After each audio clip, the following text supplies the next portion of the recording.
다 같이 한 목소리로 마태복음 1장 1절로 3절 말씀 합독하시고 말씀 나눕니다. 읽습니다.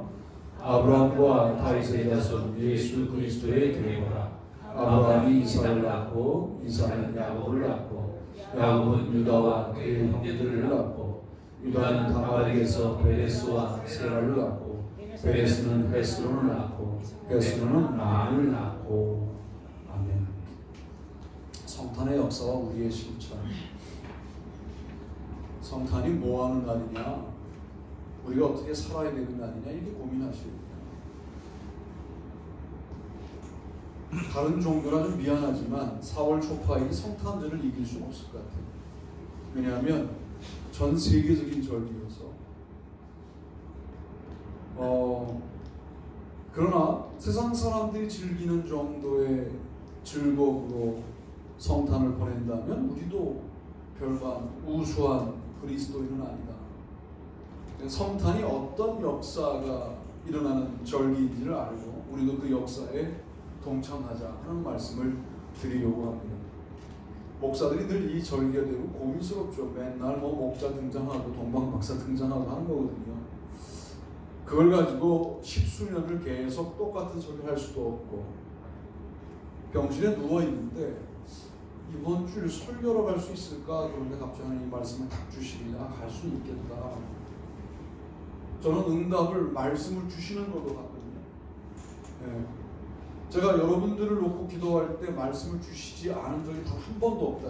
이게 지금 여러분과 만나서 목표하는 동안 매주 일어나는 일이에요. 간증입니다. 아멘 하세요. 아멘. 아멘을 언제 할지도 모르고 있으니 참 이거 답답한 일이죠. 말씀을 주신다는 것은 역사가 일어난다는 거예요. 그래서 말씀 탁 주시더라고요. 이 말씀이. 그래서 들어가려구나. 의사는 겁주는 거예요. 주일도 못 가십니다. 지금 이 상태면 토요일날 그 약속 못 지키십니다. 그러시는 거예요. 금요일날 아침이 됐는데 상태가 계속 피는 나오고 있고, 오늘 뽑죠? 오늘 퇴원하시려고요? 그러시더라고요. 그래서 네, 오늘 뽑죠. 뽑고 퇴원했습니다. 오늘 말씀을 증거하는 게 참 은혜다.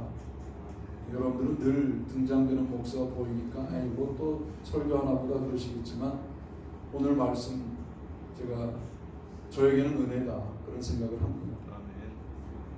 마태복음은 낳고 그래요. 여기에서 설명할 부분들이 많이 있습니다만은 다말, 라함, 룻, 보아스의 아내, 이런 사실은 좀 문제가 있어 보이는 여인들도 등장이 되고,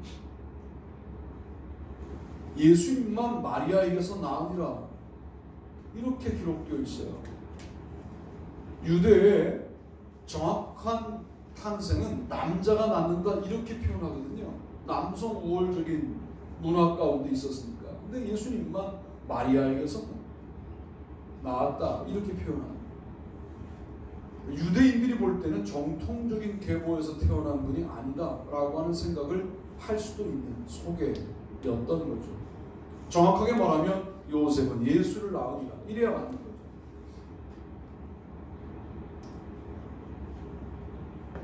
이 낳는 역사가 성탄의 역사입니다. 성탄절을 여러분들이 많이 보내셨어요. 여러분들은 낳는 역사를 어떻게 감당하고 있느냐의 문제를 고민하셔야 돼요. 그런데 낳는이라고 되어 있다고 해서 이게 그저 우리의 노력으로 되느냐? 그렇지 않고요.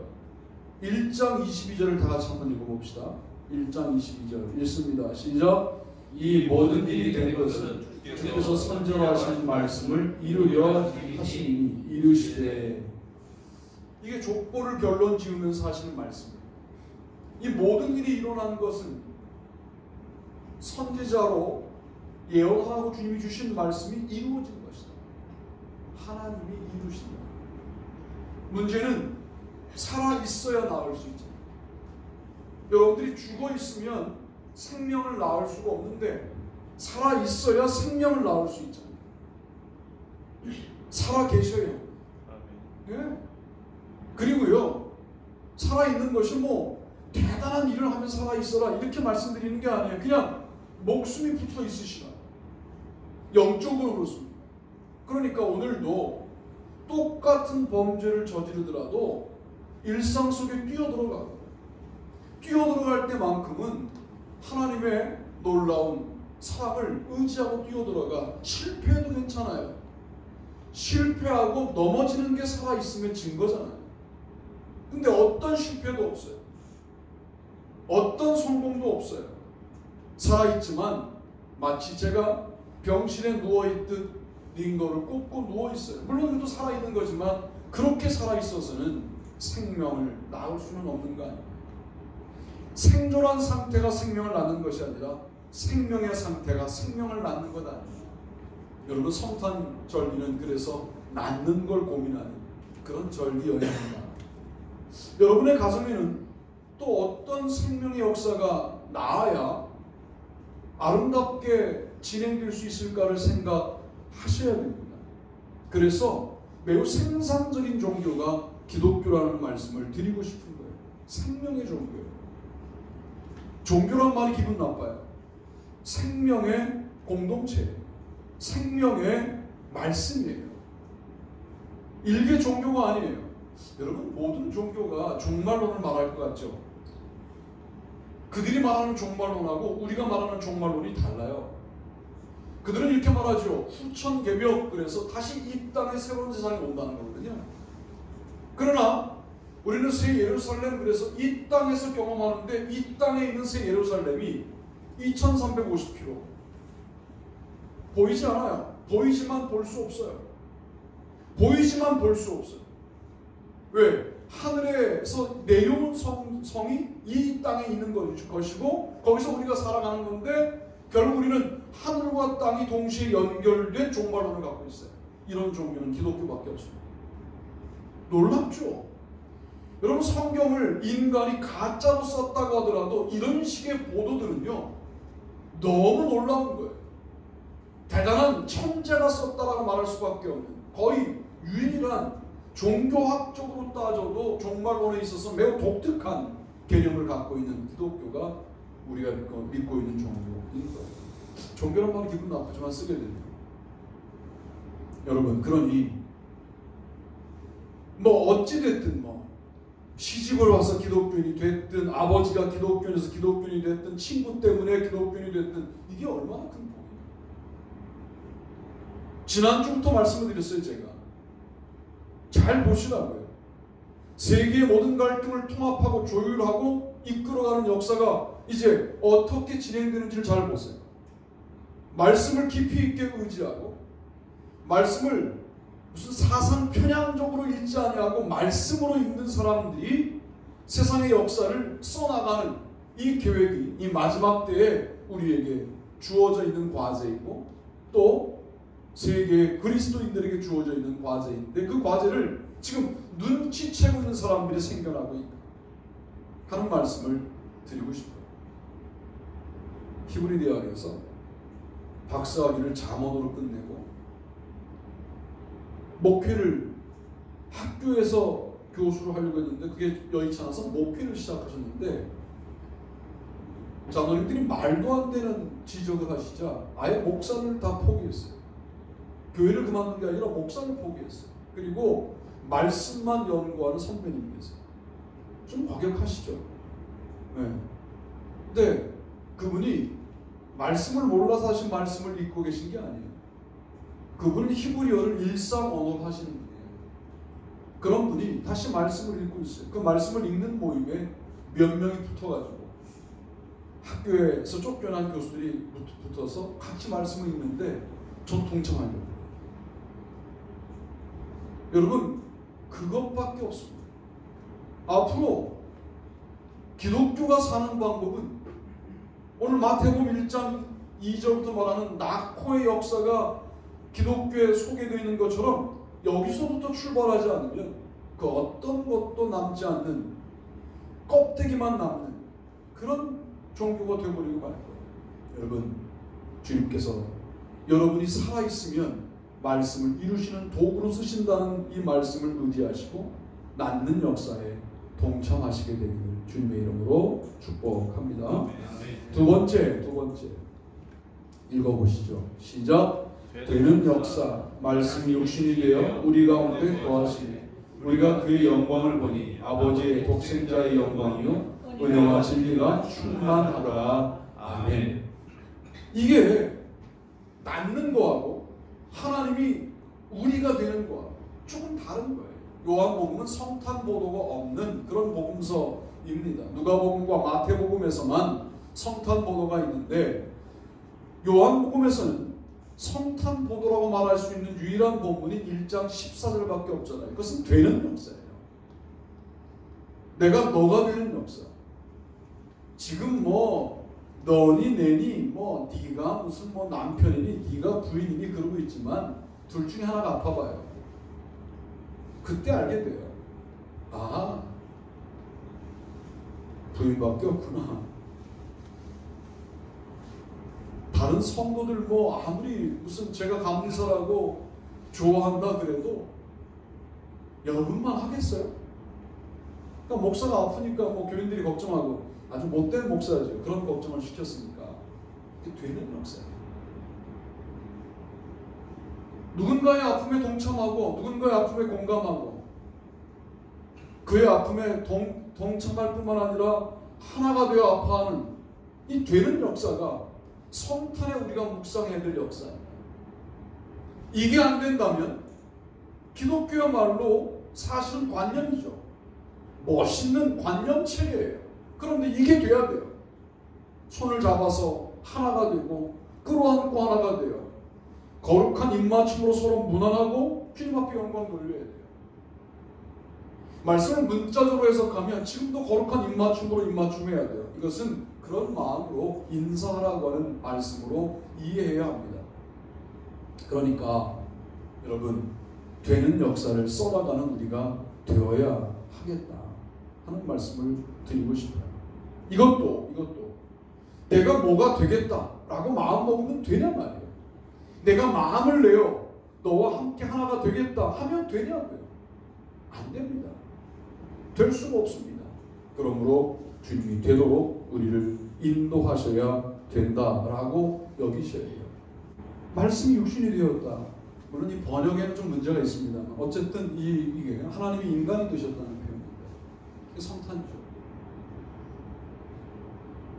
괜히 근처에 있는 사람들에 대해서 함부로 말하는 경향들이 있어요. 우리가 참 이거 못된 구석들이 있어요. 뭐 이런 거죠. 딸이 둘이 있으면 큰 딸 옷을 작은 딸이 입고 나가요. 떡볶이 국물을 묻혀갖고 와요.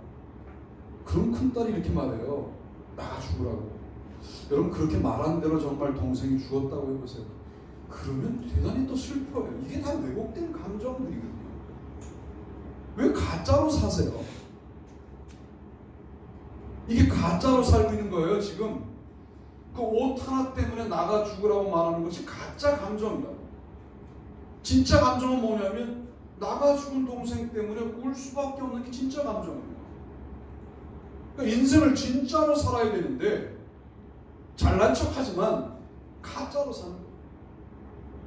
여러분 사랑하자는 말은 그게 무슨 단순히 우리가 사랑하지 못하니까 사랑하자 아니 인생을 진짜의 감정으로 살자는 거예요. 우리가 사랑할 때 인간다움이 발현될 뿐만 아니라 인간다움이 서로 확인됩니다. 그러니까 문사철, 문학, 사회, 철학, 인문학을 통해서 인간을 회복하겠다. 그건 정말 가짜 사상인 거예요. 물론 도움은 됩니다. 거기에 뭐가 들어가야 되느냐? 내가 너가 되는 놀라운 역사가 시작될 때 그때 진정 인간은 인간다워지는 거예요. 이걸 모범적으로 보여주시기 위해서 하나님이 인간으로 오셨다. 인간이 되셨다. 이게 얼마나 큰 사랑의 역사이고 성탄에 묵상해야 될 내용이냐 하는 말씀을 드리고 싶습니다.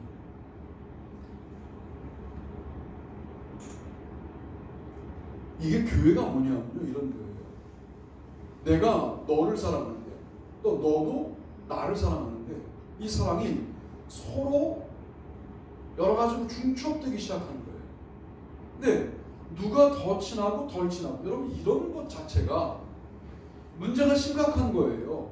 난 저 사람하고 보낸 시간이 많으니까 저 사람하고는 더 친해. 이 사람하고는 이제 만난 지 얼마 안 됐으니까 덜 친해. 이게 뭐냐면 교회 안에 들어와 있는 세상적인 기준이에요. 교회 안에서는 하나님의 자녀들로 우리가 만난 거예요.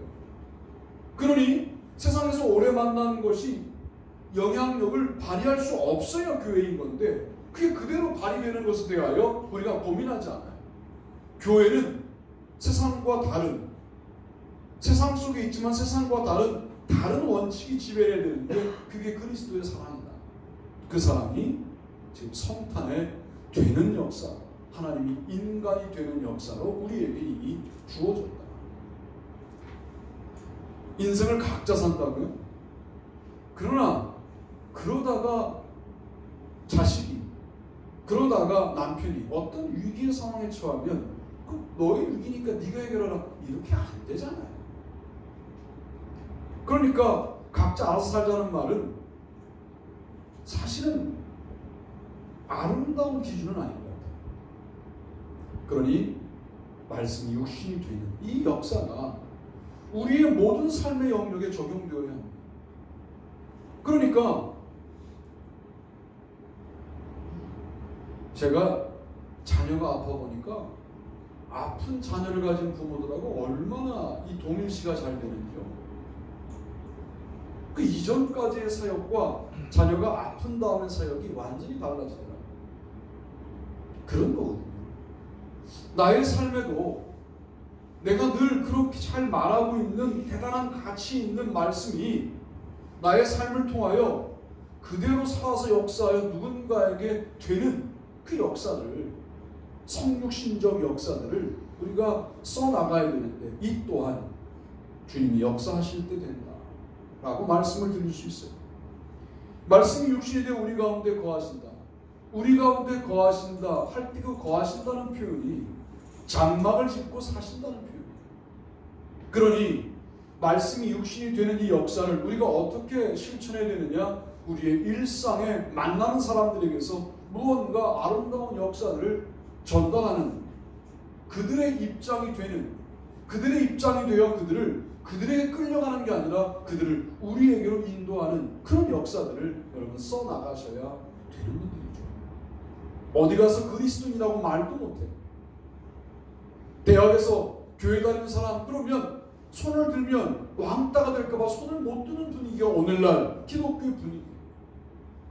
그럴 때 내가 어느 교회 권사라고 어느 교회 장로라고 말할 수 있는 삶을 사셔야 돼요. 그것은 그들 삶에 들어가 그들이 되는 게 아니라 그들이 우리처럼 되기를 바라는 강력한 흡인력을 가지고 그들 쪽에 내려가는 건데 내려가 그들이 되어버려요. 그들에게 끌려가 버려. 이건 아니죠. 말씀이 육신이 되어 우리 가운데 거하심에 우리가 그의 영광을 보니 자기 자리를 버리고 내려온 예수님이 영광스러운 분으로 그렇게 등장할 뿐만 아니라 은혜와 진리가 충만하더라 라고 하는 역사를 써나가잖아요. 그것처럼 되는 절기가 성탄절이다 하는 말씀을 드리고 싶습니다. 세 번째는요, 이것인데요. 한번 읽어보시죠. 읽습니다. 시작. 그가 전파에 나보다 능력 많으시니가 뇌에 오시나니 나는 굽혀 그의 신발끈을 풀기도 감당하지 못하겠노라. 아멘. 마가복음 1장 7절. 물론 이것은 공생에 오시겠다는 말씀이니까 사실 탄생과 무슨 관련이 있느냐? 탄생이 없어요. 마가복음. 하나님의 아들 예수 그리스도 복음의 시작이라 이렇게 시작되어 버려요. 예수님의 아기 시절에 대한 이야기가 마가복음에 없습니다. 마태복음과 누가복음에 있습니다. 마가복음에서는 우리가 주님이 오신 목적을 고민할 때 이 본문이 거의 유일한 본문이죠. 시작이라는 본문과. 그런데 주님이 이 땅에 오실 때부터 기록하고 있지 않지만 우리가 유추할 수 있어요. 오실 때부터 누구보다 6개월 늦게 오시는 거예요. 세례요한보다 6개월 늦게 오세요. 나중에 오는 역사가 성탄의 역사입니다. 자, 학생들도 있으니까 말씀드릴게요. 무조건 1등하는 게 기독교의 역사냐? 아닙니다. 나중에 오는 거예요. 나중 가는 거예요. 지금 빨리 무언가를 이루었다고 그게 정말 승리냐? 아닙니다. 빨리 이루고 빨리 끝나는 목사들도 많이 봤습니다.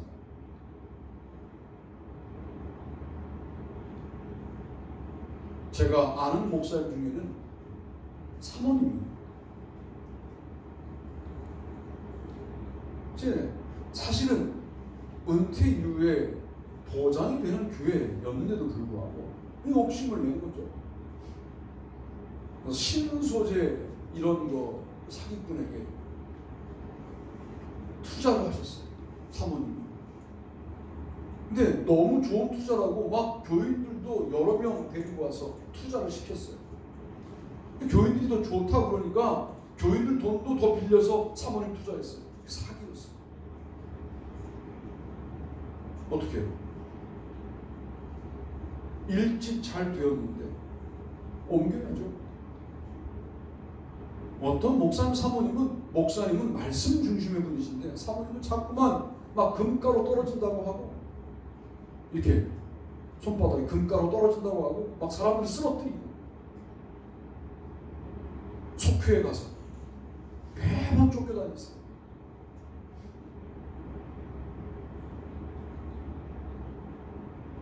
그러니 일찍 됐다고 해서 정말 그게 좋은 거냐? 앞장섰다서 좋은 거냐? 세상은 선도에 서는 것이 진정한 승리라고 가르칩니다. 물론 그런 승리를 부정하느냐? 그렇지 않아요. 선도에 서서도 주님이 서게 하셨다고 말하는 사람들은 정말 승리한 사람들이죠. 그러나 마가복음에 세상에 오시는 주님은 나중에 오십니다. 세례요한보다 나중에 와서 어떤 일까지 하시느냐? 회개하라, 천국이 가까이 왔다라고 하는 선포를 똑같이 따라합니다. 이게 6개월 먼저 왔다면 예수님의 말씀이 될 텐데 6개월 늦게 왔기 때문에 세례 요한의 말씀을 카피하는 것처럼 되어 있어요. 나중 오는 게 단순한 문제가 아니에요. 아마도 나중 온 사람이 어떻게 예언자일 수 있느냐? 진정한 예언자는, 진정한 구세주는 세례 요한이 아니냐라고 말하는 세례 요한의 제자들을 잠재우기 위하여 세례 요한의 입을 통하여 나보다 뒤에 오시는 분이 더 위대한 분이야를 고백하게 만들었던 하나님의 역사가 있는 것이 아니냐라고 묵상할 만큼 나중 오는 것이 일으키는 많은 문제점들이 있음에도 불구하고 주님이 나중에 오십니다. 혹시 여러분의 가정을 보면서 뭐 이렇게 다른 가정보다 늦게 되고 나중에 되느냐? 주님의 계획이 있습니다.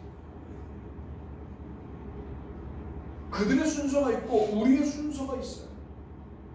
주님께서 나중에 무언가를 이루어서 먼저 된 역사를 뒤집어 엎을 계획이 있으신지도 모르겠어요. 그것만 있진 않아요.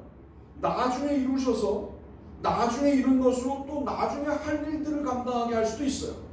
앞에 이루어진 역사와 상관없이. 주님이 뭐 이 두 가지만 있으시겠어요? 무수히 많은 주님의 계획 가운데 내가 나중 되는 역사도 있는 거예요. 나는 선도로 된 줄 알았는데 지금 보니까 선도로 된 게 다 어려워지고 다시 나중되고 있다. 거기에도 주님의 계획이 있어요. 마가복음의 예수님은 세례요한보다 나중에 오셨다. 무조건 내가 그 시기에 그 위치에 가야 한다라고 하는 강박관념을 버리세요. 그리고 그게 안 되면 마치 인생이 끝난 것처럼 여기는 자기 주도적인 삶을 버리세요. 주님이 순서를 늦추시면 늦추시는 데에 뜻이 있고 계획이 있다고 믿으세요. 그리고 그 나중을 성실하게 주님이 주시는 순서대로 걸어가세요.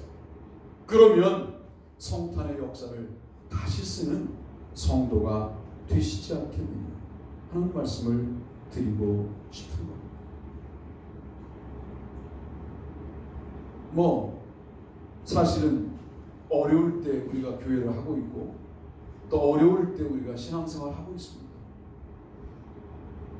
제가 말씀드렸지만 도리어 우리가 지금 겪고 있는 대한민국의 모든 문제점들이 매를 먼저 맞는 것일 수 있어요. 주님이 이걸 가지고 어떤 일을 하실까가 도리어 기대가 되는 그런 순간들로 해석하셔요. 이 현상만 보면 그 그리스도인이 아니에요. 현상을 보고 현상에서 진단해서 그 다음을 여는 사람들이 정치인들이라면 우리는 하나님과 연결된 우리는 이 현상 너머에 주님이 어떤 계획이 있으신지가 깨닫게 달라고 기도하셔야 되고 그게 깨달아지면 그 얘기를 주로 해야 되는데 우리도 지금 주로 무슨 얘기만 하냐면 오늘 일어난 일들만 이야기해요. 말씀에 입각하지 않았다고 본인이 고백하는 것과 같아요. 물론 대단히 자극적인 맛이 있어서 오늘 일어난 사건을 말하고 싶죠. 그리고 그 말을 할 때 좀 시원한 그런 경향들이 있어요. 마치 뜨거운 거를 먹거나 매운 것을 먹는 것처럼. 그러나 결코 영혼에 좋지 않아요. 그가 보니 떨기나무에 불이 붙었으나 사라지지 아니하는지라. 떨기나무에 불이 붙은 건 모두 신기해요. 야, 우리나라 불 붙었어. 사라지지 않는 것까지를 보는 그리스도인이 되었어. 그러나 주님이 붙들고 계셔. 너희들은 안 보이겠지만 주님의 계획이 있어. 지금 내가 말할 수는 없지만 나는 깨달았어. 이런 이야기를 하셔요. 그리고 너무 그 계획과 달리 가려고 하면 그렇게 하면 안 돼. 주님의 계획이 다른 데 있어. 라고 말할 수도 있어야 되겠죠. 이게 우리가 할 일입니다. 그래서 이럴 때일수록 좌쪽에 속한 얘기들, 우쪽에 속한 얘기들, 여러분 거기에 쓸려다니시면 안 돼. 도리어 말씀에 천착하고 주님이 이 모든 현상들을 통하여 나에게 뭐라고 말씀하시는가? 여기에 집중하셔야 돼요. 그럴 때 왜 우리나라가 잘 나가다가 이런 일들이 있을까가 해석이 돼요. 이렇게 돼서 나중 된다고 해도 나중에 우리나라를 통하여 하실 일이 분명히 있다니까요. 그렇다면 주님의 처분과 계획에 맡기겠다라고 결정하고 여러분들은 기도하셔야 합니다. 성탄의 역사를 제가 세 가지로 분류하여 말씀을 드렸습니다. 낫는 역사예요. 살아계셔야 합니다. 주님과 함께 말씀하신 대로 이루시는 주님을 믿는 믿음으로 살아있어요. 되는 역사, 여러분의 위치에서 내려올 수 있어야 합니다. 여러분의 안락한 자리에서 도리어 고통당하는 사람에게로 내려갈 수 있어야 합니다. 여러분 이런 일들을 통하여 놀라운 일들은 시작되는 겁니다. 나중 오는 역사, 우리의 무너짐과 실패에 대하여 나름대로 주님이 계획이 있다고 생각하셔야 합니다. 이것이 바로 성탄절에 우리가 묵상해야 될 아름다운 내용들이 아니냐 하는 말씀을 드리면서 오늘도 생명을 낳고 그 생명이 되어 그 생명을 영생으로 인도하고 나중에 와 먼저 온 사람과 협력하여 아름다운 역사를 써나가는 저와 여러분이 되시기를 주님의 이름으로 축복합니다. 다 자리에서 일어나시겠습니다.